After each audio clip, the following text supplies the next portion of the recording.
há uma prática, uma filosofia que é usada desde lá atrás, desde a igreja primitiva, que os apóstolos já pregavam contra e advertiam a igreja, e foi usado no decorrer e hoje no nosso tempo. Misericórdia.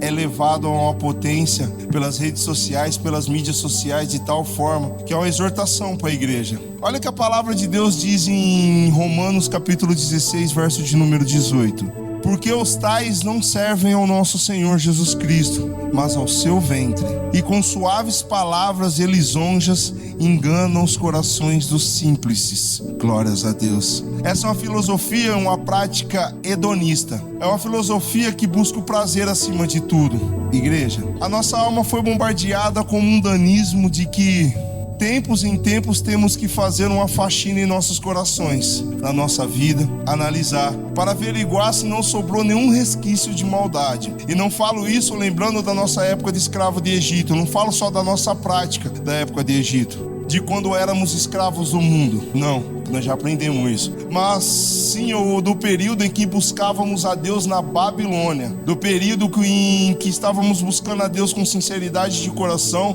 mas ouvindo e nos alimentando de pregações que é de lá da Babilônia, de um povo que já conhecia a Deus, de um povo que falava que buscava a Deus, mas que estava perdido. A grande maioria de nós, irmãos, dos irmãos aqui da casa de oração, vieram de outras denominações, mas o que nós estamos aprendendo dia após dia com a palavra de Deus é não ser evangélico, mas ser cristão. Há uma enorme diferença, porque o conceito evangélico se perdeu de tal forma que é só citar um versículo da Bíblia e depois explanar filosofias vãs, que isso já é gospel, isso já é evangelho. Mas o cristão, ele tem um compromisso de ser discípulo de Cristo, de ser aquilo que a palavra significa, Cristos menores, ser a persona de Cristo nessa terra de viventes, andar como Cristo andou, pregar como Cristo pregou, viver como Cristo viveu, nas nossas limitações pequenas, porque não conseguimos na nossa plenitude. Mas eis que as nossas obras têm que refletir as obras de Cristo, e Cristo ainda nos advertiu que faríamos obras como a dele e maiores.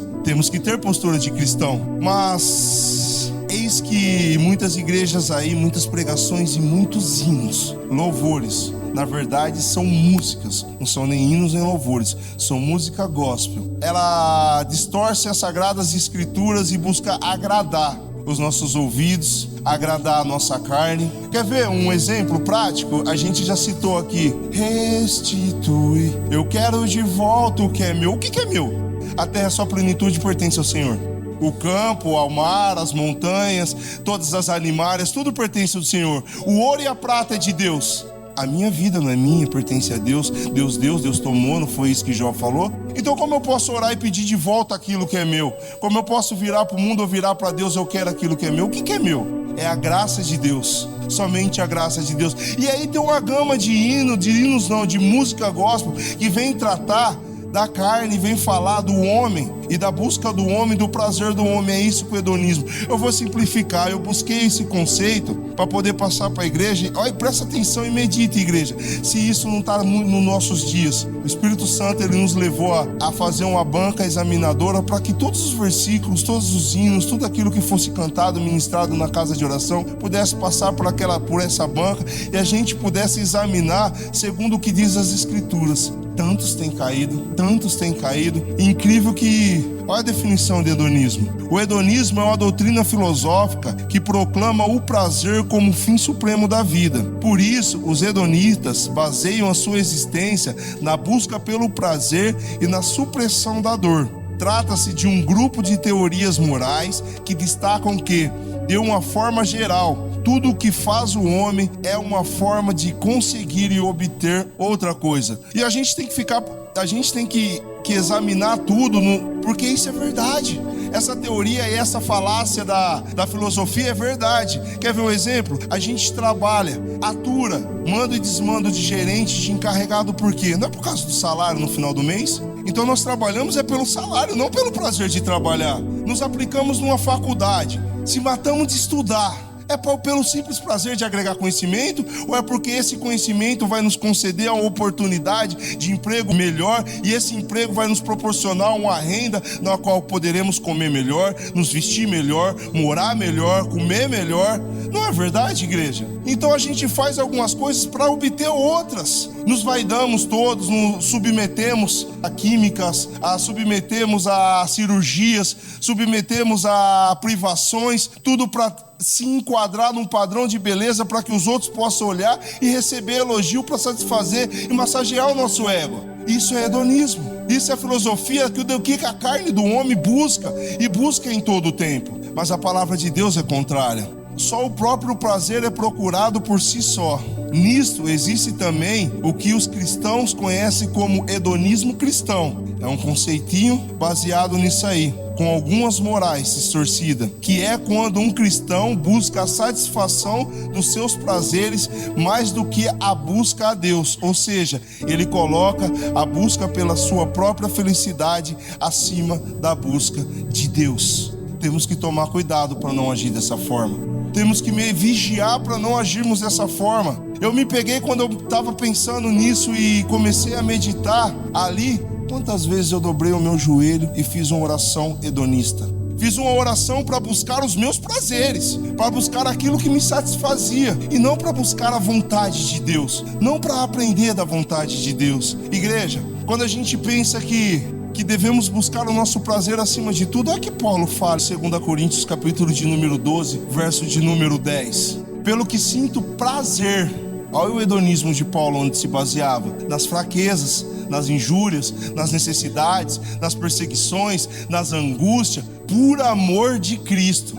Não é isso por isso, mas por amor de Cristo. Quando vem perseguição, quando vem necessidade, quando vem injúria, quando vem angústia, porque eu estou amando a Cristo, eu sinto prazer. Porque quando estou fraco, então sou forte. Glórias a Deus. Esse é o segredo do cristão. É assim que o cristão vive. É assim que o cristão tem que viver. O segundo elemento do fruto do Espírito ainda é prazer. Em outras traduções se usa gozo. Gálatas 5, verso de número 22. Olha o que o fruto do Espírito Santo produz no cristão. Mas o fruto do Espírito é caridade, em primeiro lugar, depois gozo, em outras traduções prazer, paz, longanimidade, benignidade, bondade, fé, mansidão e temperança. Então, segundo elemento, porque esse fruto é um todo, não vai produzir em partes, mas quando o fruto do Espírito Santo é feito, por isso que é colocado o fruto no singular e não os frutos, como se fossem muitos, mas como é um só, tem todo esse efeito na vida do cristão. Então, o segundo elemento do fruto do Espírito ainda é o prazer, ainda é o gozo, é o ápice do prazer, porque a palavra gozo é o ápice do prazer. Ainda é, mas o problema é quando invertemos valores. É quando a nossa busca pelo prazer está na frente da busca de Deus. Aí o homem mete o pé pelas mãos. Aí aquilo que ele busca, o fim é outro totalmente oposto. É outro totalmente oposto. Aí é angústia, aí é trabalho, aí é fadiga. O que está escrito em Eclesiastes? Vaidade de vaidade, tudo é vaidade. O homem se fadiga, mas se Deus não der o seu pão, se Deus não acrescentar, não der o sono, de que adianta? Glórias a Deus, de que adianta comer o pão com dores? Se matar de trabalhar, se matar e quando for juntar dinheiro, morrer e o filho vem, pode ser um insensato, gasta com tolices, e aquilo todo fruto do seu trabalho ficou para quem? Aí não, vou fazer um nome, eu vou trabalhar, eu vou fazer um nome, eu vou marcar a geração. Aí passar uma, duas, na terceira, ninguém mais sabe quem foi João, ninguém mais sabe quem foi José. Morreu-se, esvaeceu-se. Do que adianta viver nessa busca? Do que adianta? Então daqui a pouco nós teremos a oportunidade de dobrar o nosso joelho. Como nós vamos dobrar o nosso joelho? Qual vai ser a nossa oração? O que nos impulsiona, o que nos motiva? O que nos leva a cometer sacrifícios, a sacrificar e a gastar na carne? Será uma recompensa por algo ali na frente? Ou será o simples prazer do amor de Cristo? Isso sim traz prazer. Aí circunstâncias não afetam, ainda que venha necessidade, ainda que venha perseguição, ainda que a fornalha esteja aberta 7 vezes, o leão esteja lá na cova, nada disso vai conseguir matar, minar ou macular o prazer que o Espírito Santo produz no coração do verdadeiro cristão. Os irmãos estão entendendo? O que Deus tem para nós é bem melhor do que aquilo que há no mundo. Então devemos vigiar como nós oramos, como nós buscamos, como nós andamos. A irmã poderia ter ido para o médico, estudou bastante, que tem um conhecimento de causa e aplicar remédio. Esse remédio também poderia causar um efeito totalmente oposto, um efeito colateral, porque toda droga produz um efeito colateral. Quantos não entraram andando no hospital, foram arrancar um dente de siso e acabaram morrendo com inflamação geral? Nada é seguro nessa terra de viventes, a não ser a palavra que Deus deixou. Deus não é homem para que minta, e nem filho do homem para que se arrependa. Glória a Deus. Então, o prazer é uma obra do Espírito em nós, mas o cristão ainda tem que carregar a cruz. Para chegar a esse ápice, temos que mortificar a obra da carne e andar pelo Espírito. E aí aqui convém com os conselhos práticos. Porque nós buscamos prazer nos nossos sentidos, no tato, no olfato, na visão, na audição, no paladar. Não é à toa que o Espírito diz, Hebreus 5,14, mas o mantimento sólido é para os perfeitos, os quais, em razão do costume, têm os sentidos exercitados para discernir tanto o bem como o mal. Então há um caminho para a gente comer a comida sólida, o alimento firme e ter o fruto do Espírito produzido em nós. Temos que exercitar os nossos sentidos. Aí o Espírito perguntou para mim, como que eu estou exercitando os meus sentidos? Como que eu estou me exercitando? Qual é o meu costume para exercitar os meus sentidos? Qual é o costume da igreja ao exercitar os sentidos? Os sentidos é exercitado, a palavra de Deus garante. Olha só como exercitamos os nossos sentidos. A visão, Salmos 1, verso de número 3. Olha o que a palavra de Deus diz. Não porei coisa má diante dos meus olhos. Aborreço a ação daqueles que se desviam. Não está de acordo com a palavra, eu aborreço. Não quero nem ver. Nada se me pegará. Não tenho vícios na visão. Coisas más diante dos meus olhos, eu não aceito. Está passando por um fed de notícia, passou coisas que eu não gosto. Ainda que tivesse tido outras coisas que eu gosto, bloqueio. Melhor ainda, exclua essa rede. Mas será que conseguimos ou estamos tão apegados a redes sociais ou a companhias perversas que não conseguimos tirar o olho do celular, do notebook, da televisão? Como que anda o sentido da nossa visão? Está sendo exercitado? O nosso costume é exercitar a nossa visão para que ela possa discernir aquilo que é bom e aquilo que é mal? A palavra de Deus dá outra ferramenta, outro exercício, outro sentido é a audição. 1 Timóteo capítulo 4, verso de número 7. Olha o que a palavra de Deus diz. Olha só a audição. Rejeita as fábulas profanas e de velhas e exercita-te a ti mesmo em piedade. Glórias a Deus. É para rejeitar a fábula profana. Outro dia eu vi uma menina, ela estava pregando e estava usando um iPhone, uma geração melhor que a outra para pregar, e ela se empolgou. Aí algumas pessoas foram tentar aconselhar devido da pouca idade. O orgulho era tanto que não, esse jeito que eu prego, esse jeito que tá. Porque muitas pessoas querem ouvir, muitas pessoas querem adquirir. O consumismo está atrelado ao coração de muitos nesses dias. E não só hoje, né? Acho que desde sempre. Igreja, o errado não é que ela falou algo que não provém do Espírito. O errado é ela não querer se retratar quando foi exortada. Estamos sujeitos a tropeçar, até mesmo cair. Mas eis que o Senhor nos estende a mão e nos proporciona a oportunidade de levantar. O errado não é errar. O errado é permanecer no erro quando o certo está diante dos nossos olhos. Então, como está a nossa audição? Estão continuando ouvindo aqueles hinos que a banca excluiu? Aqueles hinos com o Espírito Santo, aquele tipo de música, aquele tipo de conversação, aquele tipo de fábula, aquele tipo de linguajar que a palavra de Deus fala, não é por aí, meu filho. Mas não tem tanto de mal, tá falando só de amor, é um amor entre homem e mulher, não tem tanta maldade, é isso e aquilo. Como é que estamos exercitando a nossa audição? Aí a palavra vai além, fala do paladar, glórias a Deus. Joel capítulo 1, de verso de número 14, santificai um jejum, apregoai um dia de proibição, congregai os anciãos e todos os moradores dessa terra, na casa do Senhor vosso Deus, e clamai ao Senhor. Glórias a Deus, aleluia. Como está a nossa rotina de jejum a Deus? Como estamos sacrificando e jejuando diante de Deus, mortificando a nossa carne? Como estamos exercitando? É as práticas do primeiro amor. Mas a carne começa a falar,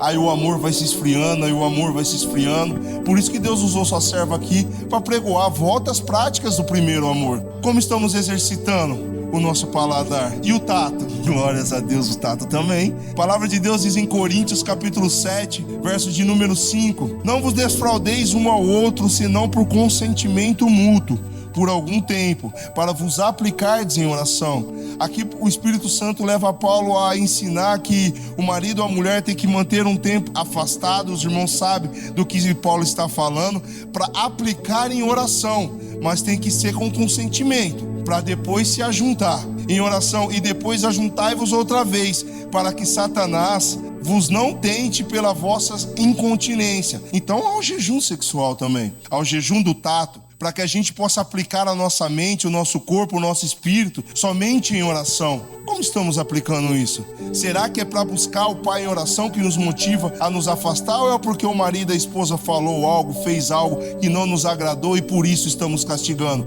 Aí já não é com consentimento mútuo, não é os dois num só corpo, buscando num só propósito. Aí é dissensão, aí é embriaguez espírito. Glórias a Deus. Os irmãos entendem como é que Deus nos concede ferramentas para que nós possamos alcançar esse prazer maior, esse prazer melhor, esse prazer santo. Glórias a Deus. Não é indo atrás de pregação de coach, não é se sacrificando a carne para adquirir nessa terra de viventes. Pode ser que Deus te mande fazer uma faculdade porque Ele quer te usar em determinada área. Pode ser que Deus te mande para um determinado emprego e te faça prosperar nessa terra de viventes. Mas e aí? Aquilo que Deus nos manda fazer é tudo para a honra e glória do nome dEle. Estamos usando isso para a honra e glória do nome de Deus? Ou estou buscando incessantemente aquele curso, aquele emprego para satisfazer e honra e glória ao meu nome?